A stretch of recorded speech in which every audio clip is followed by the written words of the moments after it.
All right, we're back after a brief nap. Yeah.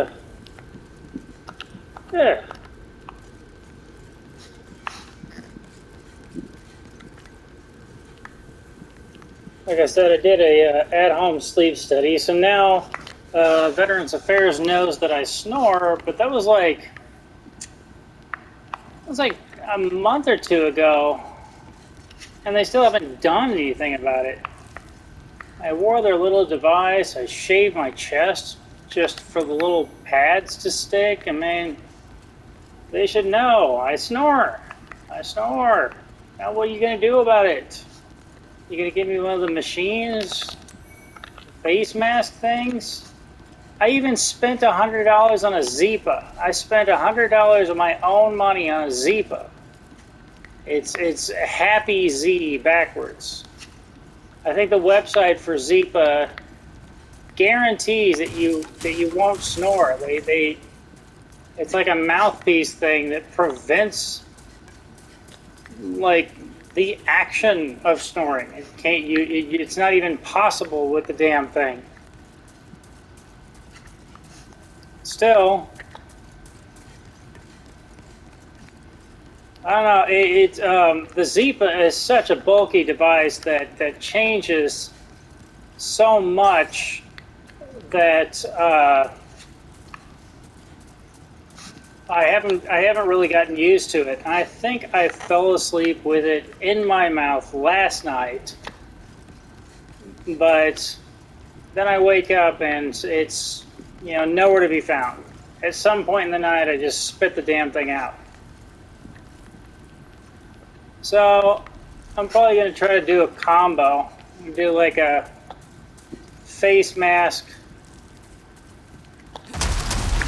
over the Zipa and see if that'll work.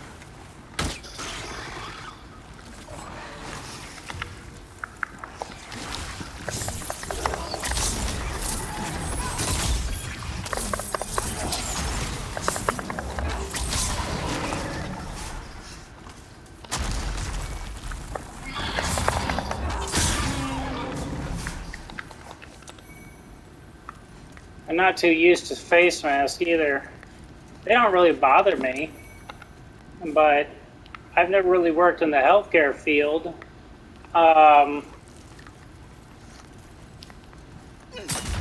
You could almost argue that as former military police, I've worked in the opposite of the healthcare field. Oh, son of a bitch.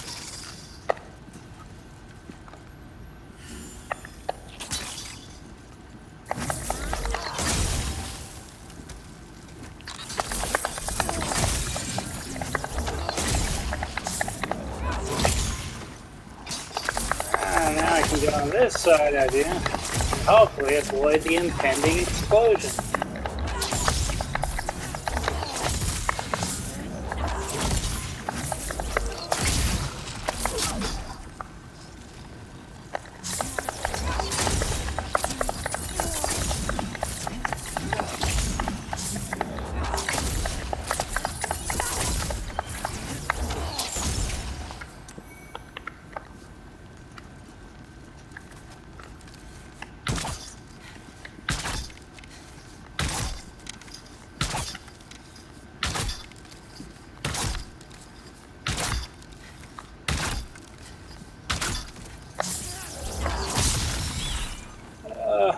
I'm out of here.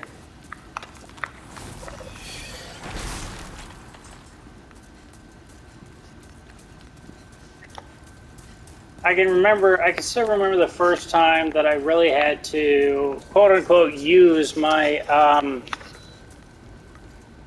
the medical equipment that we were given as first responders in the Navy.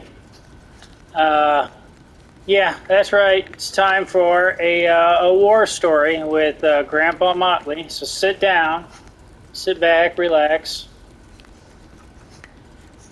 It was nothing big. I was getting off work, and my coworker and I were just headed towards the barracks She was headed to the girl barracks, I was headed to the boy barracks. They had them all segregated like that for a decent reason.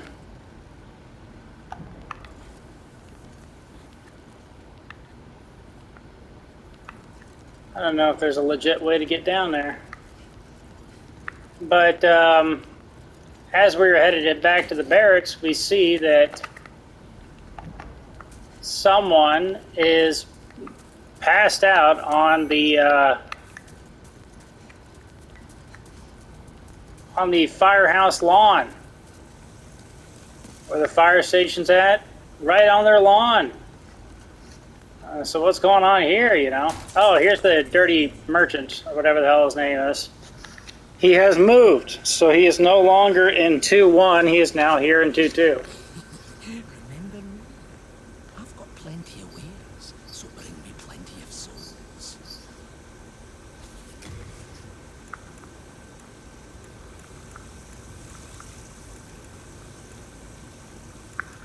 Dagger. And crescent moongrass. He's got some upgrade materials. So that's not bad. Ah, shit.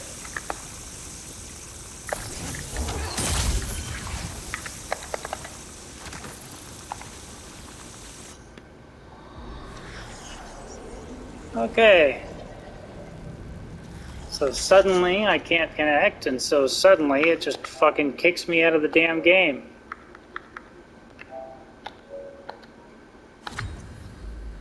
That's cool.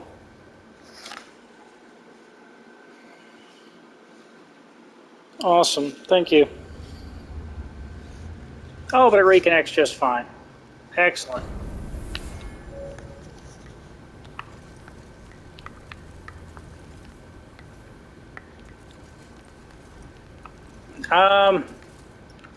So yeah, I'm getting off work, I'm going back home.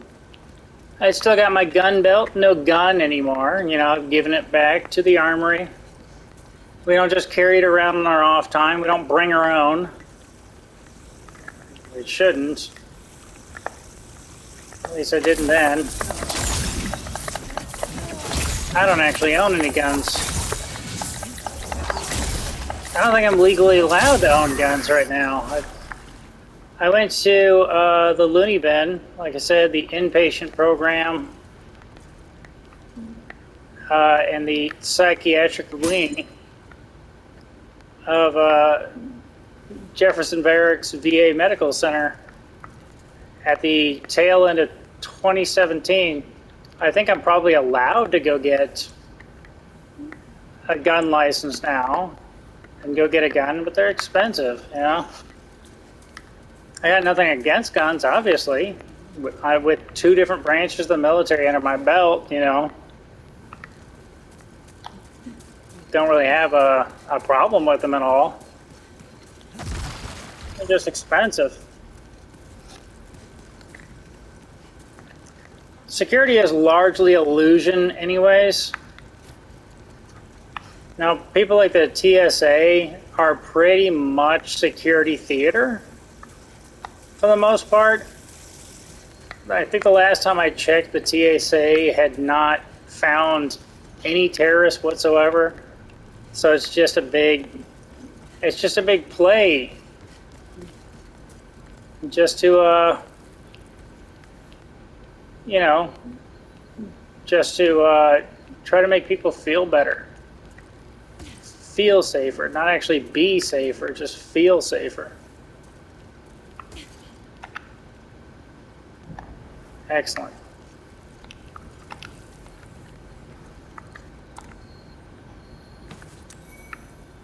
Heat your shield +2. And I've still got the base model.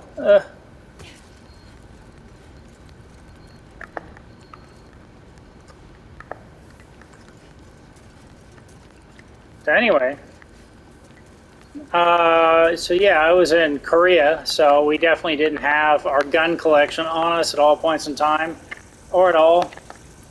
So that was my first duty station in South Korea. Heavy home after shift, me and my coworker, see this guy passed out on the firehouse lawn. And we're both like, you know, immediate panic. Like, what do we do? And we're still like, first, it's not like we're 9 to 5. You know, we're in the military. So it's not like we just, you know, oh, looks like it's not my problem and just like go home. That's not at all, you know, what the hell is going through our heads. So we're like, okay, like we found this guy, we got to deal with him. So we're both like panicked. Now my coworker at the time, she springs into action. I think she was part of the young police. You know how there's how there's Boy Scouts and Girl Scouts, and Girl Scouts, frankly, give you more skills to survive the real world. But being in the Boy Scouts gives you more benefits overall whenever it comes to government positions at the very least. But yeah, there's also the Sea Cadets for the Navy, Young Marines for the Marines, Future Soldiers for the Soldiers, Civil Air Patrol for the Air Force.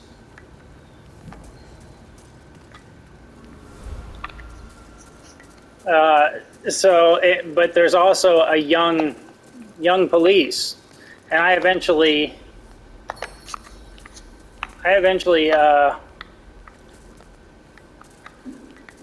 in Army SROTC, I eventually taught the young police some land navigation, which was a pain in the ass, and it was its own story, but so I know that they exist. Either way, she was one of them, so she had some like real storylines. Isn't this claustrophobic? In the original, it was more video gamey, but now it's like more abstractly scary and claustrophobic, in my opinion.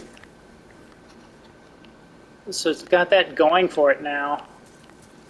These little tunnels. I don't know if I would even go into these tunnels in real life. I hate that. I hate that crap.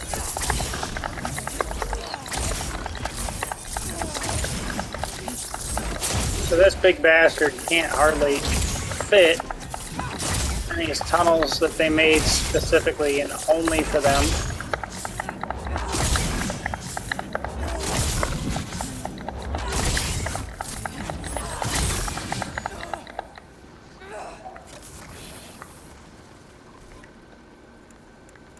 I don't even remember if these damn things have a weakness at all.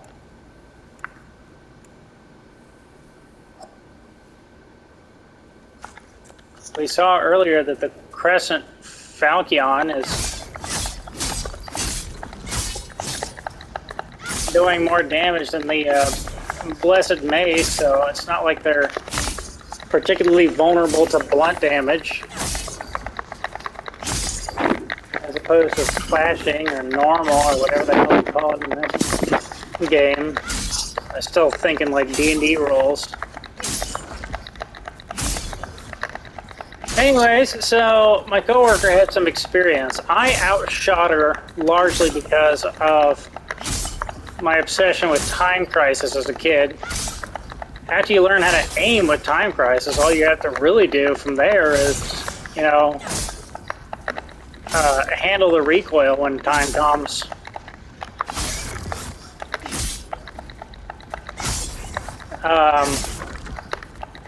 She was also a very, very small girl.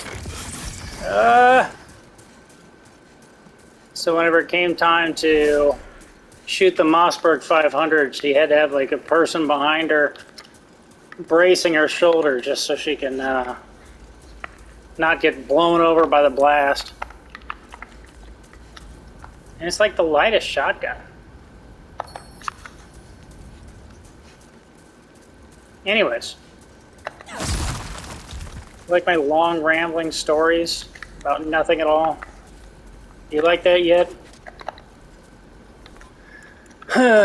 So, getting off work, me and the coworker,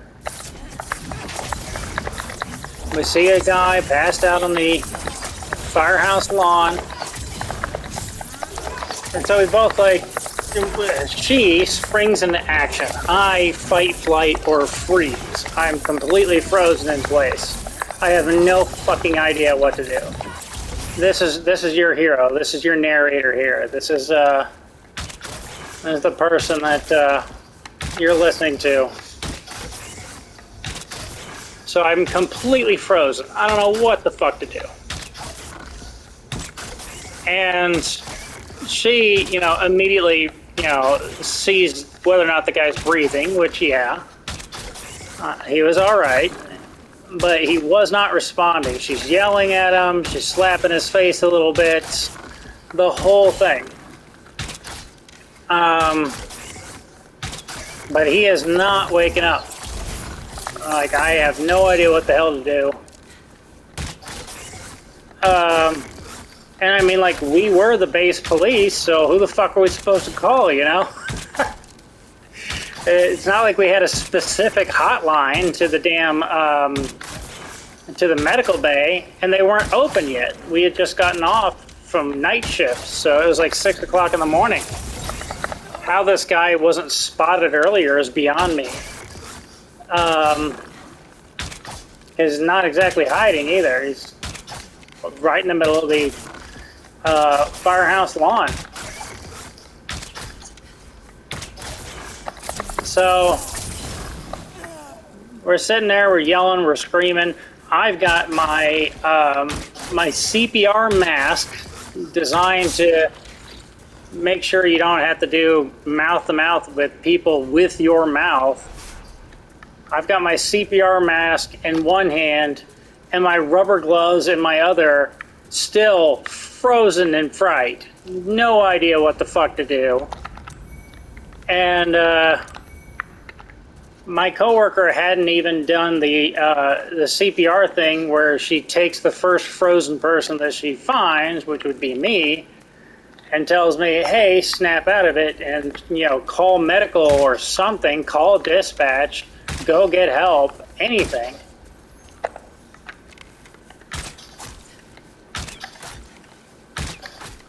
I mean, like, I'm not dogging on her or anything, but that is like that's the first step, is to snap people like me out of the trance, get rid of the bystander effect, and then go.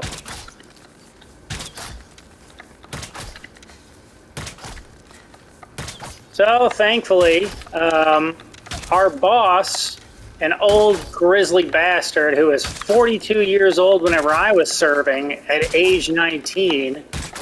So, with basic math, I'm 34. That means he's about 1,050 years old now.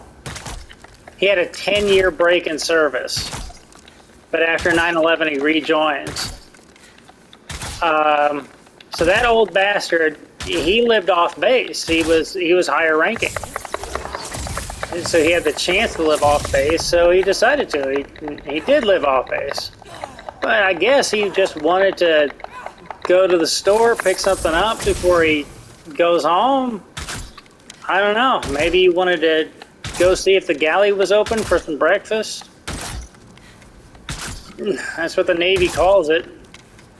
The Army would refer to it as a chow hall or a mess hall. But for us, it was the galley. So maybe he wanted to see if the galley was open for breakfast. I don't know. But for some reason, he went inside the base instead of towards the outside of the base.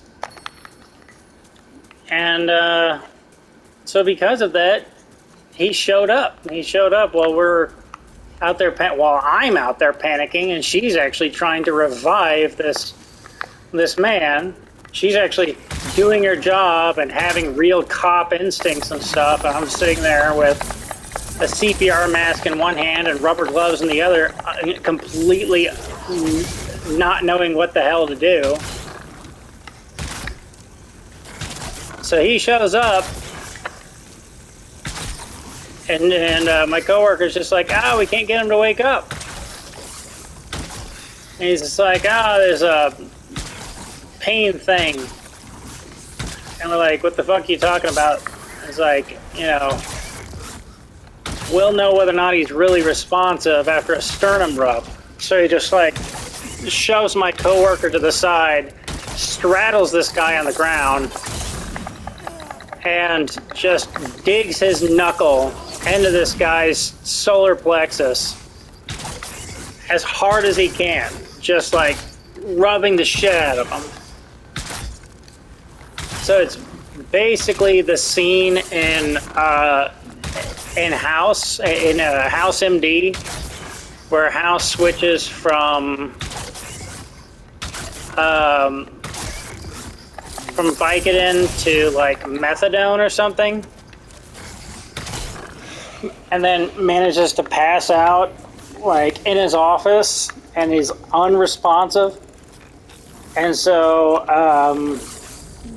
I can't remember his name, sorry. The black doctor comes up and gives him a fucking purple nurple to wake him up. It was basically that scene, except it was a sternum rub instead of a purple nurple. Now here's the thing,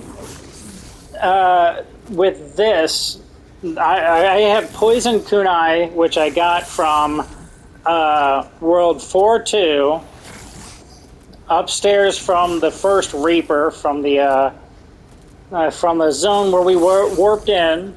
So I've got that poison kunai, and poison, it sort of acts like it does. All status effects sort of act like they do in Bloodborne. If you've ever played Bloodborne, it's all pretty much the same system, but in Bloodborne there's actually a visible meter, and you can see how close to being poisoned or frenzied or whatever you are. And so in Bloodborne it's a little bit more explicit, you know, what exactly is going on. And so so you can actually see the meter. In the other Souls games, especially this one, you can't see the meter, but it's basically the same thing. I hit this bugbear or whatever with a couple of poison kunai, and if I hit him enough in rapid succession, I can make that invisible meter reach its maximum, and now he's got to wait out the poison. So if I was going to do this correctly, I could probably proc the poison about twice with the 11 kunai that I started out with. At this point, however, you cannot lengthen the poison status effect. So I'm screwed. These 3 kunai are just either going to go unused in my inventory or whatever. But at this point in time, you know, that's how you use items intelligently, by making by understanding the game's systems and whatnot, and then just moving on from there and taking advantage of the knowledge. In the famous words of just about every old Mortal Kombat game, there is no knowledge that is not power. Which I don't really think is true, because my knowledge of TikTok meme music song lyrics hasn't really helped me out in life. Anyways. So I can just wait this out, which is pretty boring, but we're close to the end of this guy anyways, so we might as well. And it finished. Well, there he goes. Poison's done for.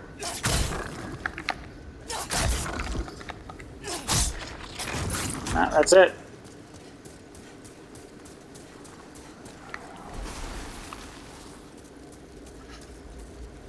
Now I should be doing this little number. I totally forgot about it. It amplifies the damage dealt and received by magic. It says I don't have the statistics to use it, but it does not matter because I'm not using it as a weapon. I'm using it to amplify the damage of the magic. So 71, and without it, 59. See that how that works? Just having it in my offhand amplifies the damage of my magic, and I can switch hands. Your character in this game is ambidextrous. It doesn't matter. So as long as you have it equipped in one of your hands, it'll amplify the damage of this magic. Now, just in case you cut with the dull end of the knife, you might say, hey, why don't you just go out there and bash it with a sword? Because lava. Lava hurt. Of course. Like I said, just in case you don't cut with the dull end of the knife. Do I have anything else to chuck at them? Anything? Nope. I don't have anything.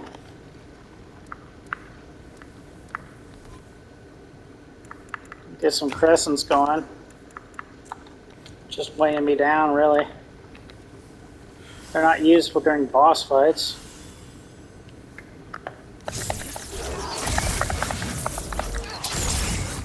So to finish my story, our old man boss managed to wake this guy up with that sternum rub that he did.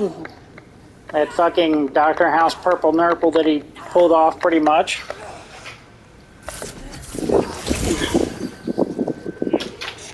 And yeah, after that, the guy woke up.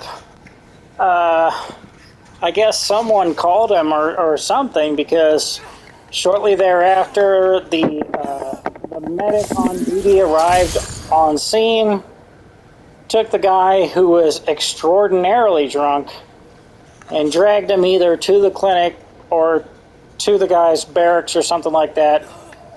But, you know, I'm telling that story in a very, very non-exaggerated way.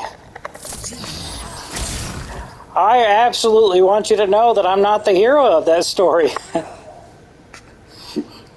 But like I said, I'm not really used to medical equipment. It doesn't bother me to wear a mask in stores and stuff like that. But I'm not super used to it either, especially since I live out in the middle of nowhere.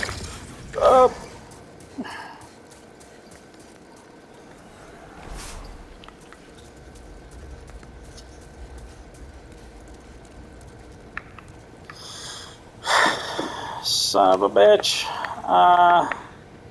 We got more enemies and whatnot. Every single one of these damn these lava goodies here, they're their own pain in the ass, I guess.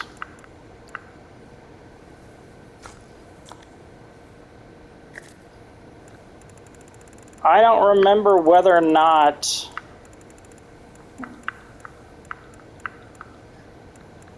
anything really helps. I think there's a spell that the guy back at the Nexus, the spell salesman, there's a spell that guy sells that dampens you, and that either puts out fires or makes fires a little bit easier to survive. I don't know whether or not any armor makes a difference with lava or anything, but basically every item that you see in the lava is its own nightmare to get. I might be able to edge this without taking damage. Yep. Okay. Some of these are not developer intended. Some of these are what the bugbears have dropped after their demise. Let's see how much it hurts. Okay. That's not super bad. I think I can grab that one. Okay.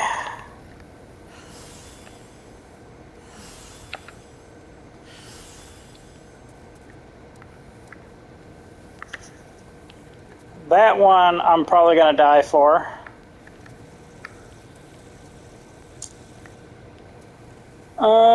Yep. Definitely going to die for that one. Well, maybe I can full heal after I grab it.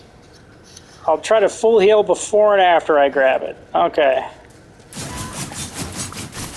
Full heal. Full... Well, I got it, but... Yeah. Like I said, I was going to die for that one.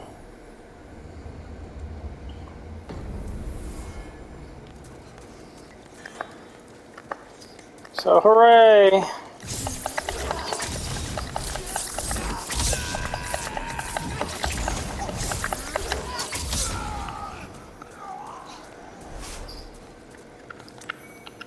Now, you might have seen down there in the Bugbear Caverns, there was a crystal lizard. And that crystal lizard was holed up with one of the bugbears.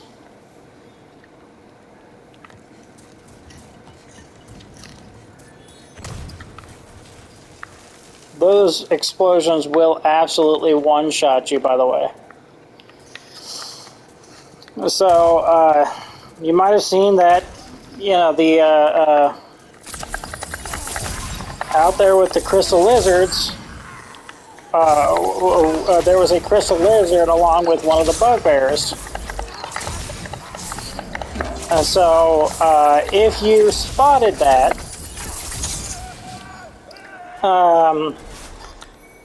that sort of situation sometimes happens where there's a crystal lizard that is hiding amongst enemies that you cannot really ignore to get to the crystal lizard, right? That scenario sometimes happens, and your best bet in that scenario is to use the Thieves' Ring and hope that you're far enough away to take out the enemy. Oh, three damage. Fantastic. The wand does 6. Incredible.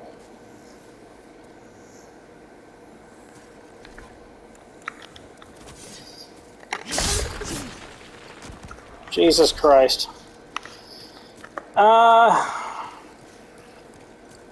So your best bet in those situations is to equip the Thieves' Ring, hope that you're far enough away that neither the enemy nor the crystal lizard can detect you, and because you're far enough away, you're able to, you know,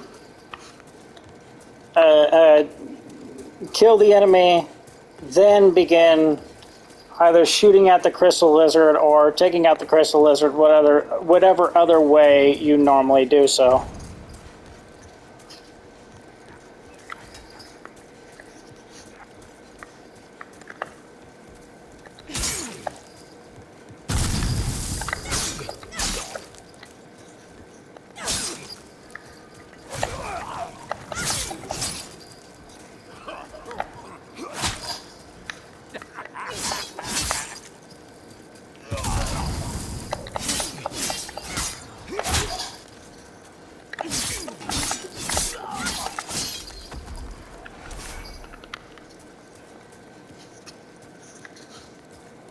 These guys almost always give you a full moon grass or whatever. Yeah, full moon grass. They almost always give you one of those. And I mean, it's definitely helpful. They also sometimes give you a gold coin. And as far as I know, the gold coin is still it's still glitched. So that gold coin will allow you to cheat in this game and do a duplication glitch where you can become max level in a very short period of time.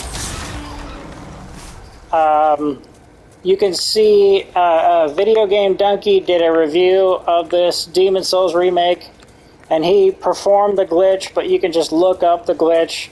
We're not going to be doing the glitch, so I'm not even sure how it works, because the glitch that I did in the original, whenever it was my first time playing the game and I reached max level with the glitch I did in the original does not work.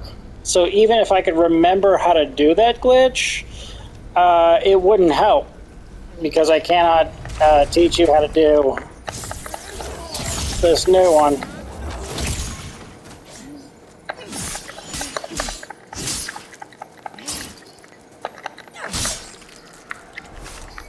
I could only get one of the 2 crystal lizards. That's a pain in the ass.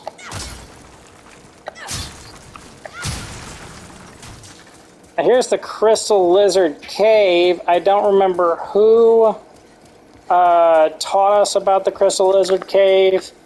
Maybe it was the Dirty Merchant. Maybe that was one of his dialogues, but... Wow, double prizes. Come on, come on, come on, come on.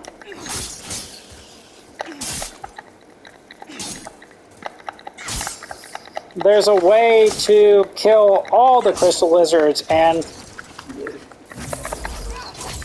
get away with all of the upgrade materials that they carry. And I think it requires, there's a miracle called, I believe, Wrath of God. That is an area of effect miracle. It takes like a little bit to cast, and then you do, and then everything around you takes a lot of damage and probably dies. So there's that as a method. You would just chase them off of the cliff, and you'd land down there with them, and then after you land down there with them, you go ahead and cast that miracle. I believe there's also a sorcery spell that does something similar. I do not remember what it's called, but it's not super duper important. You can take the time to upgrade every fucking piece of equipment that you ever put your hands on, but, you know, the question would be, why? And why can't I get over here to this shiny item?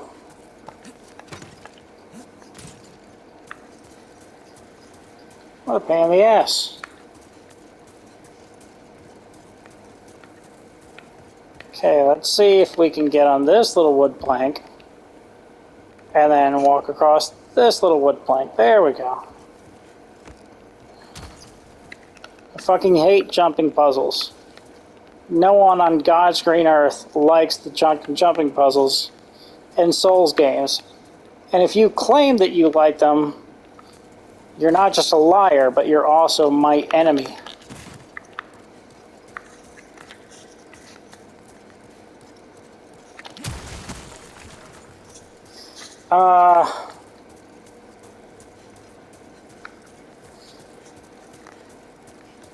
Anyways, yeah. So there's like 2 different ways to do it. I never stressed out about it too overly much because, like I said, there's no real reason to upgrade every fucking thing that you get your hands on. And you're going to become used to certain things. And once you know your way through the game, you already know your preferred loadout. And once you collect a weapon, you know, you've collected the weapon. You know, it's done. It's over with. You can carry that weapon into New Game Plus. So if you're still used to that weapon, no one's taking it away from you. Fuck, damn it! There goes 17,000 souls. Like I told you, Those shits will absolutely one-shot you.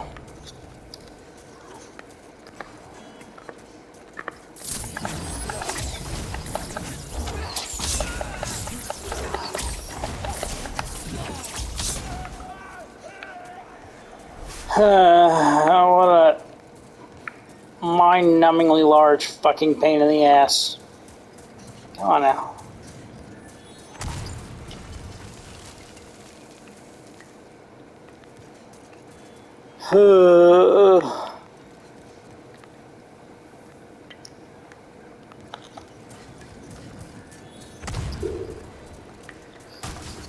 So once you get your preferred loadouts, like I haven't upgraded a single weapon yet. Wow, they hit hard, don't they? There's a couple more souls gone. Not too worried about it. You can see my reactions to death. Like I said, death is not a fail state in the Souls series. All other video games pretty much, you know, force you to be a little tense whenever you die. They penalize you. In this game, dying is kind of like falling down whenever you're learning how to walk. You know, you fall down, you get up, and you fall down, you get up, and you do that over and over again until you learn how to walk. And you still occasionally fall down, but it just happens a lot less often. So, I might have said this towards the beginning of these recordings, but if it's worth doing something, it's worth doing it wrong. And I know that you've probably heard the opposite. Oh, if it's worth doing something, it's worth doing right. Bullshit. Absolute bullshit. Because if you try to get things perfect on the first try, you would have never learned how to walk. So if something's worth doing, it's worth doing wrong. It's worth making a fool of yourself. It's worth having that first day of class, whether that's your first day of dance class or karate class or whatever, and feeling like an idiot, you know, feeling embarrassed. And that's the other thing, is that video games give you the unique opportunity to experience feelings in order to get used to them. So this is something that they studied, actually. The scientific establishment, I can remember a couple of different studies on it. For example, I remember that there was a study on arachnophobia. And in the study on arachnophobia, they found they put people that had arachnophobia, they put them in a VR headset, way back in the day, virtual reality headset, put them in a virtual reality headset, and then they went ahead and they took the video game Half-Life, you know, the game from my childhood, you know, back in black and white times. And they replaced all the head crabs from Half-Life with spiders. And so now these arachnophobic people had a bunch of spiders jumping directly at their face with virtual reality goggles on their face. And sure enough, they got over the fear. There was also some people that had a fear of heights, and they had them play a game that I think was called Tribes, which was a game that was sort of like Unreal Tournament or Quake back in the day, and it involved everybody with jetpacks, and eventually they got over their fear of heights with a virtual reality headset by playing that game. But even in the non-extreme version of that, the thing is, fear is fear. So, if you're scared to ask out the girl or guy of your dreams, you can, in fact, watch scary movies and scary shows until you gain the courage to ask out the girl or guy of your dreams. You can get online and be the newbie in a video game and get used to being embarrassed until you are finally used to that feeling enough that you can go take that first karate class or go back to college or do whatever that you're wanting to do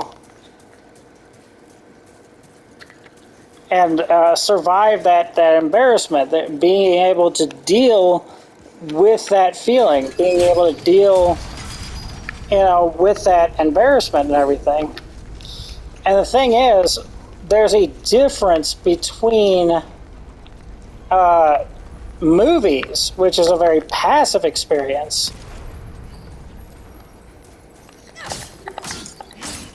scary movies, scary TV shows, that's a passive experience.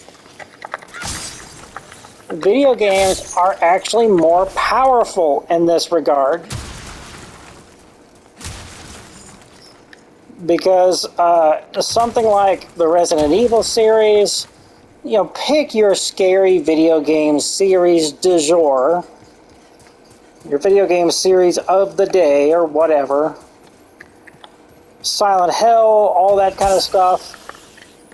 They all have the possibility of scaring you, but forcing you to act anyways. Forcing you to act in the face of fear. And I've seen a lot of young people who simply believe, despite any evidence whatsoever, they simply believe that those who are able to do scary things are simply able to do so because they do not feel the feeling of fear. They're missing that emotion. They'll look at somebody in special forces, they'll look at a military person or whatever, and they think that that person doesn't feel fear. And it's bullshit. Or maybe they think that that person doesn't feel as afraid as them, which is bullshit. There's a difference between genuine phobia, where you lose complete control of your body because you saw a spider, that arachnophobia. There's a difference between it and just being scared of spiders. And of course, so that a person who has a phobia of something is, of course, more afraid of it. Fuck me! I tried my best there, you saw it! See how buggy this game still is, even in the re-release? Man, what the hell am I supposed to do? It doesn't react to anything. You can't, like, shoot it with an arrow and expect it to explode safely at a distance. It doesn't work like that. I might have to grind in 4.2 and come back once I've collected some souls and some healing items. Like I said, sure, there's people out there that are very skilled in the game and can get through the entire game without even being hurt even once. But not only are they very skilled, which is something that they were capable of doing by adding, potentially years of practice, but also it's not necessary. I can just spend... You saw it, every time that I take down a single flying manta ray in World 4.2, I get over 1,000 souls. In the meantime, these bastards are giving me 15 souls apiece. It is very unbalanced in that way.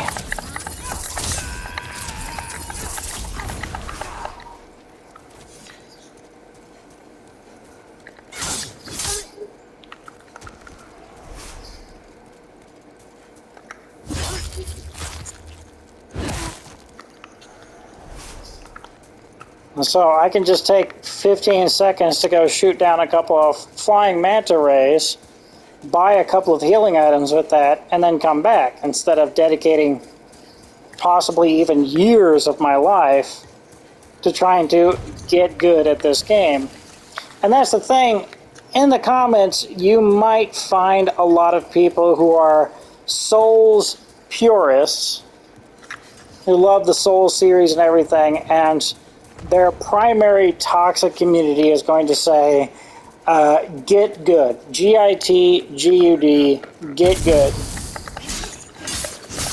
And the thing is, in order to get good, you have to dedicate a lot of time to it. I mean, ladies and gentlemen, I am in pre-med.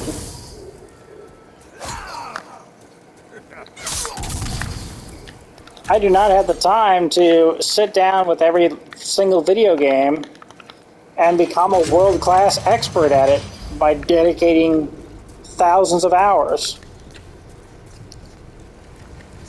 So I literally do not have the time to get good. And you wouldn't want, you know, your fucking surgeon, your heart surgeon, to take time away from heart surgery studies to get good at a fucking Souls game. That's why, you know, there's like very few heart surgeons, and there's quite a few people that play the Souls series produced by the company From Software, you know what I mean? So that's what makes the community toxic, is that they leave no option other than get good. It's like, sorry, I don't have the time. I've got more important shit to do. I've got to, like, save lives. Again, sorry, you know, it's like, whatever. It's like, at this point in time, I'm in pre-med. I'm so far away from saving lives, it's not even funny. And yeah, maybe I you know, saved a couple whenever I was in the military. Maybe, maybe not. But, you know, it's the same thing. It's the same way.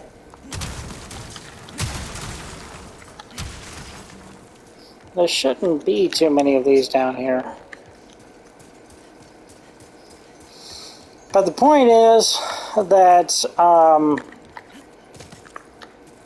Dark Souls being difficult, or the Souls series being difficult, can serve as a lesson for you to deal with difficult things in your life.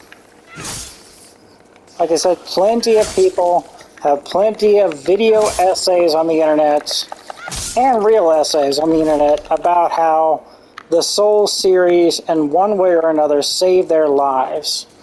And I do think that it very much helped me whenever I was going through daily therapy for over a year, and in and around the time of 2018, after I'd left the loony bin, the madhouse, the insane asylum. After I left it, you know, I was in daily therapy. And I think that it helped me out quite a bit to go through the Soul series. This one in particular, since I already owned it. Dark Souls, I did Bloodborne first, before Dark Souls. So can I run through it?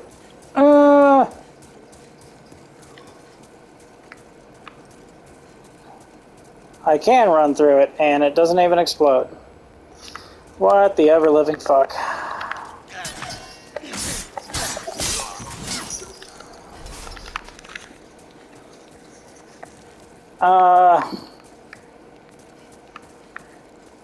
Seriously, what the fuck? So you can get used to difficulty, and if you're playing horror video games, if you're playing scary video games, that is going to get you used to the feeling of being scared, but acting anyways, acting in the face of fear. It's going to get you used to that feeling much faster than horror movies or other horror franchises. There are plenty of people out there that will just refuse to deal with a fucking feeling, you know, that's inside their body that cannot hurt them. And they'll say like, oh, I'm not going to play that game, you know, fuck that. No, fuck fucking that. You can get used to fear and acting in the face of fear just by playing horror video games. You can get used to difficulty and perseverance and the fact that you have to take life one step at a time by playing difficult video games. And I know that sounds like bullshit, but it's literally scientifically proven.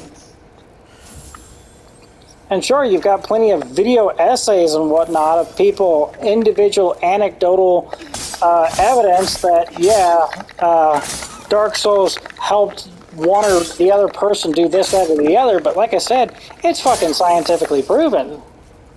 There's been plenty of studies on it.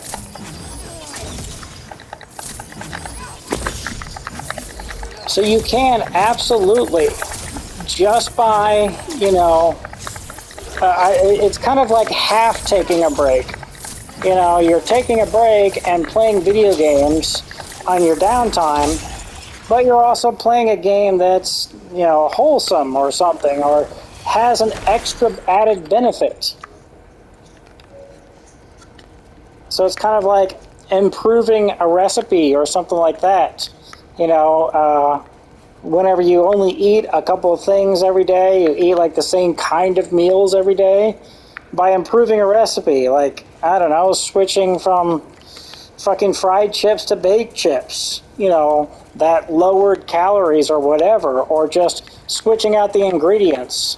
Like the keto crowd loves to make fathead pizza, which is mostly fat instead of mostly carbohydrates.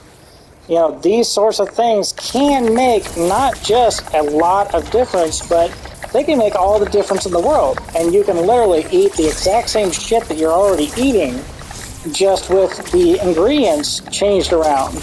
And sometimes they're more delicious than the alternative.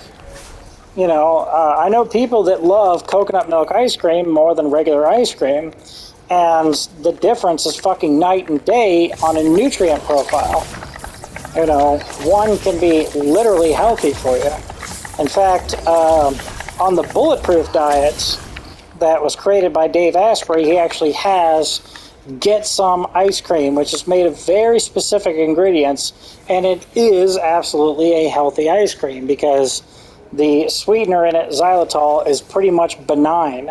It really does no bad to your system as far as anybody knows. Either way, I'm coming up to the end of this hour, so I'm going to try to work my way back down to lava pits and everything, and I'll join up with you guys next time. So just remember, you don't have to go out of your way and specifically go to fear management classes. You don't have to spend a bunch of money. You can go with what you've got and actually, you know, get used to fear, act in the face of fear. You can do stuff like that. Video games are actually more handy than just a pastime and stuff like that. They can have individual benefits all on their own, just like any other fucking form of media. You know, if a book can change your life, then absolutely a movie can change your life, and absolutely a video game can change your life. These sorts of things. It's just another delivery system, and it may in fact edge out the competition whenever it comes to the benefits. So just remember that there's more than this, and there's actual scientific evidence behind it. I'm not just blowing smoke up your ass. There's more to this than just a video game. Now, you can gain those benefits from other games if you don't like this one. This is not the only one. This is not the cure, but it can be. It can be one of them, if you so choose. Anyway, talk to you the next time I get the chance.